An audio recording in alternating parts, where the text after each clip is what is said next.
Hi Aquarius! Kamusta? Ito po si Divine Tarot 888 for your February kapalaran. Kamusta kayo guys? Comment present para alam kong nanonood kayo. Una sa lahat, happy birthday sa mga Aquarius kasi nasa Aquarius season po tayo ngayon. Kaya happy birthday!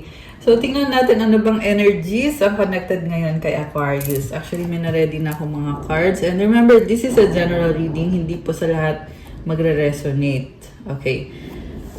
So, dressing up, an opportunity to dress up and party, fun times ahead. Ayan.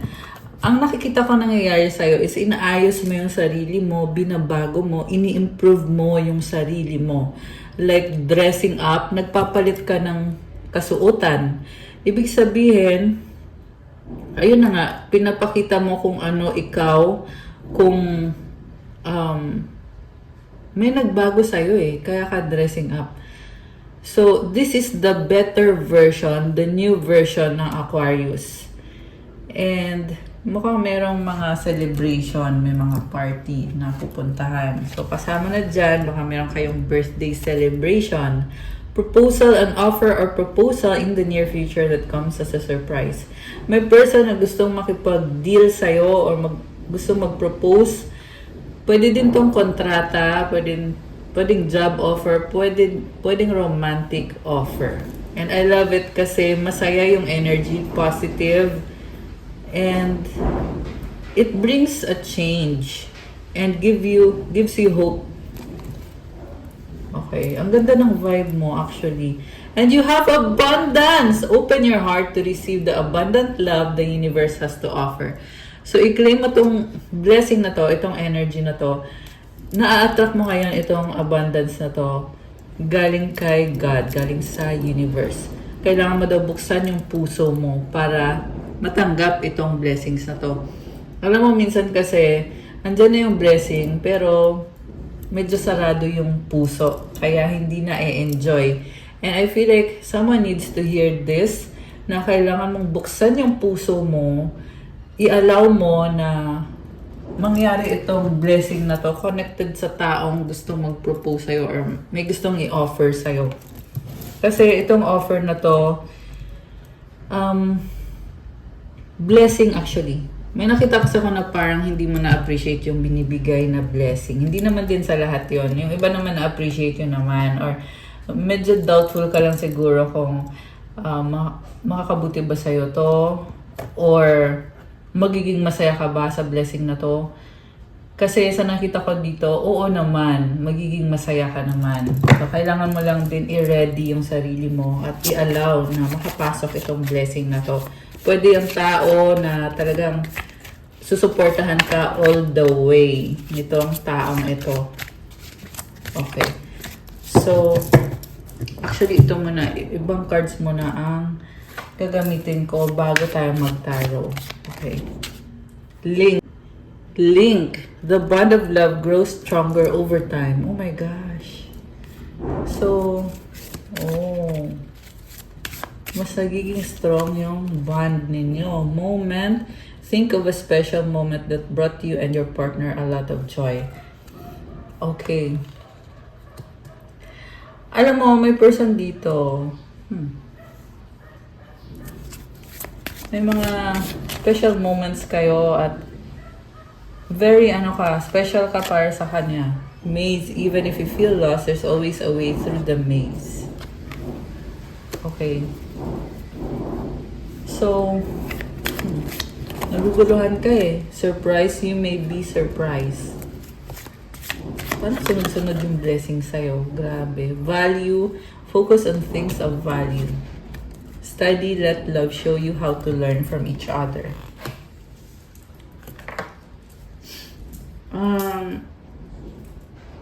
Okay, tingnan ko yung oracle cards ko. Ano bang meron dito sa connection na to? Ito sa ang kadil ni Aquarius. Tumalon. Okay, ito yung tumalon. Why can't I move on from you? Okay. Drama. You've triggered me. Oh my gosh. Please do what is best for your heart. Will you leave me like the others? Alam mo, may person dito na gusto niya magstay. Kaya lang, na-trigger mo siya.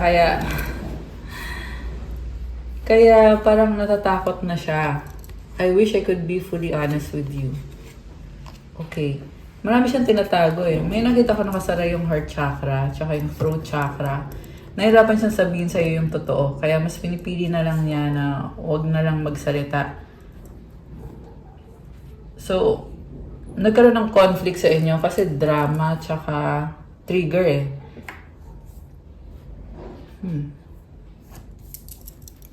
Why is it that you love me? I'm obsessed with you. Grabe. So, hindi nga siya makamove on sa'yo, pero sinasabi na lang niya na, sige, gawin mo kung anong magpapasaya sa'yo. Tsaka parang mahina ang loob nitong taong to. I am scared of rejection. Ayun. Takot siya marinig na sa'yo mismo manggaling na ayaw mo sa kanya or hindi mo siya mahal. I can't come to you now. So, in love sa'yo tong taong to. Okay. Ano naman ang mga plano niya? Tingnan natin. Mga plano niya or mga feelings niya na hindi masabi sa'yo. I pray about you. Grabe, pinagdarasal ka. I will do everything I can. Honeymoon. Alam mo yung energy niya, sobrang hopeful, umaasa siya na magiging okay kayo, gagawin niya yung best niya, at itong honeymoon, parang ano siya, nag-wish siya eh, na sana maging okay ulit tayo, maging masaya tayo. I'm excited for our future. Ano pa? I hide my true self. So, tinatago niya talaga yung totoong ugali niya o yung totoong nararamdaman niya. Don't pressure me. Feeling niya, pinipressure mo siya. Ayan, may childhood trauma itong person na to. So, tinatago niya yung childhood trauma niya. Yan din yung pumipigil sa kanya na masabi or magpakatotoo. Grabe ah. So, tingnan natin. Ano pa ba ang mga intensyon niya sa'yo? Alisin ko muna to guys. Kasi gagamitin ko yung tarot cards ko. So, alisin ko muna tong mga cards na to. Ayan. Diba? Okay. So, intensyon itong person na to. No? Person na ka-deal ni Aquarius. Person na nag-iisip kay Aquarius. Anong intention niya? Anong nararamdaman niya? Tower. Oh my gosh. Grabe. The Fool. 10 of Cups. Okay. So, this is someone realizing na mahal ka niya, kinakabahan. Nervyoso ba to? 10 of Wands. Burden siya. Oh, ano nangyari? The Strength card. 5 of Swords. Alam mo, may misunderstanding kayo, pero sinasabi dito, ilalaban niya to, bigyan mo lang siya ng konti pang panahon. Meron siyang tinatransform sa sitwasyon niya ngayon. With this Tower card, naliliwanagan siya eh. So, tingnan mo to. Ayan. This is a drastic change, a big change. So, kung hindi pa nagkaroon ng conflict, hindi siya maliliwanagan kung anong dapat niyang baguhin sa sarili niya, dapat niyang ayusin. So, ngayon, alam na niya na may kailangan siyang ayusin, feeling niya kailangan niyang magsimula ulit at hindi madali yun para sa kanya. Nagsastruggle siya, nahihirapan siya, may mga pagkakamali na kailangang itama. Medyo burden or mabigat para sa kanya. Nahihirapan siya. Misunderstanding to eh. Pero at the same time, gusto yung mangyari ay mag-work out ang mga bagay-bagay. 10 of Cups is also about happiness, family, wish fulfillment. So this is a positive card. And for the near future, Strength card, baka may kadi kang Leo, although this can be any sign. Merong, lahat naman ng sign nandito. Merong water sign, Cancer, Pisces, Scorpio, lalo na yung Cancer. Merong fire sign, Aries, Leo, Sagittarius. Merong air sign, Gemini, Libra, Aquarius. So far, wala pang earth sign. Pero kahit anong sign pwedeng ka-deal mo. Alam mo sabi dito, yung person mo, talagang gusto niyang mag-workout yung mga bagay-bagay kahit nahihirapan siya. Sa bottom of the deck is 6 of Wands. Maraming tao nakatingin. Okay? So, mahalaga yung reputasyon niya or reputasyon mo. Reputation. Okay. So, King of Cups, mahal ka niya eh. Willing siyang mag-adjust, willing siyang mag-sacrifice dahil sa pagmamahal na yon. And ang tingin niya sa'yo, the Hangman. Parang tingin niya wala kang magagawa sa sitwasyon. Hindi ka maalis sa isip niya. And sa dulo, parang may energy dito na give up na siya, hayaan na lang niya. Pero like I said, gusto niya kasi mag-workout yung mga bagay-bagay. Pero yung pag-give up na nakita ko dito is connected dun sa mga bagay na hindi kayo nagkasundo. Na parang sasabi na lang niya na sige, kailangan ko tong tanggapin, kailangan ko tong tiisin or lunukin. Kahit mahirap sa kanya, kakayanin niya or tatry niya mag-adjust. Okay, 6 of Wands. Mukhang may travel. Kasi narinig nyo habang nagli-leading may dumating na motor. Okay. So, may pag-travel din. The Hermit, the Ace of Wands, 7 of Wands. Okay. So, pilit lumaban itong person na to or pilit niya ipaglalaban yung connection ninyo at nag-a-adjust siya sa'yo. Baka may kadikang Virgo, malakas din ang fire sign, Aries, Leo, or Sagittarius. Justice. Wow. 9 of Cups. Okay.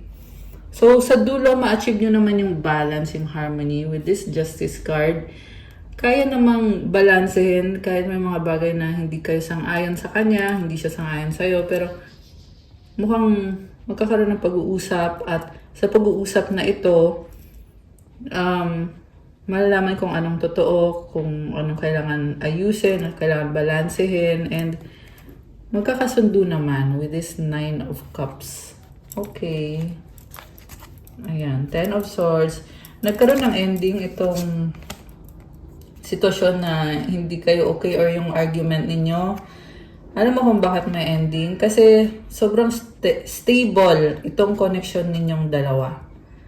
So, baka may kadikang earth sign, Capricorn, Taurus, Virgo. This is someone na nagdadala talaga ng blessing, legacy. And I feel like kayong dalawa pareho. Support kayo sa isa't isa and tinutulungan yung isa't isa. Kaya naman, napaka-solid itong connection na to. Sabihin na natin, oo, hindi nga kayo nagkasundo, pero makukuha naman sa maayos na pag-uusap at magkakasundo din ulit. I love it. Parang more on, very stable talaga itong connection na to. Okay. So, anong paparating for you and this person, ano na lang, yung mensahe na lang niya. Tingnan natin. Mensahe niya for Aquarius. Okay. Mensahe niya ngayon, our love will never cease to exist. Ibig sabihin, matatag. Do you love me the way I love you? Naisip ka niya, I wish we could be together but it's complicated. Mukhang busy din pareho. Oh my gosh! I love you so much. Ayan. So, mahal ka niya? Oo. One more. We've been together for lifetimes. Magaan yung pakiramdam nyo sa isa't isa. Kaya, ano yung feeling na soulmate mo itong taong to? Ano naman ang advice? Tingnan natin. Okay. Change. Don't scare yourself with the next 40 steps. All you need is that one next action. You can say to love, just show me the first step and change me into one who can take it. So, may pagbabago. Sinasabi lang sa'yo ngayon, through this reading na huwag kang matakot kasi mangyayari at mangyayari talaga itong pagbabagong ito. Gawin mo lang yung unang hakbang at magtutuloy-tuloy na yan. So, I feel like simula lang mahirap itong pagbabagong to. Or medyo magsastruggle ka, pero makakayanan mo naman. Basta magpatuloy lang. Ayan. And also, enjoy mo lang yung pagbabago kasi it will lead you to the right direction or the right path. Ayan. Okay, guys. That's all for your February kapalaran para sa mga Aquarius. Thank you for watching. Happy birthday sa inyo. Please like, comment, subscribe, hit the notification bell. Kung kailangan mo naman ng gabay, kung nag-resonate ka at kailangan mo ng more information, pwede ka magpa-book ng private reading. Message mo ko sa Viber or sa WhatsApp. Tingnan niyo po sa description box. Diyan niyo po makikita yung Viber ko tsaka yung WhatsApp. Thank you, Aquarius! Enjoy your celebration. God bless you all. Stay safe. See you again soon. Happy birthday. Love you guys. Bye!